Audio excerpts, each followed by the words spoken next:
শান্ত এক গ্রামের ধারে থাকত ছোট্ট সাদা বিড়াল, নাম তার মিউ। সে অন্য সব বিড়ালের মতো ছিল না।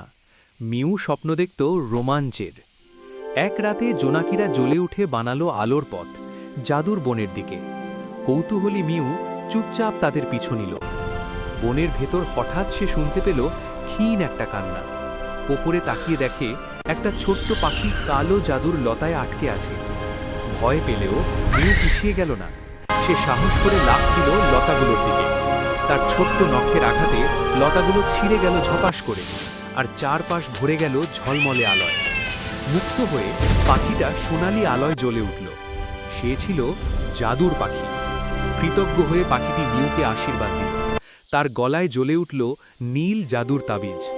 সেই দিন থেকে মিউ হল জাদুর বনের রক্ষক, ছোট্ট, সাহসী, সত্যিকারের এক বীর।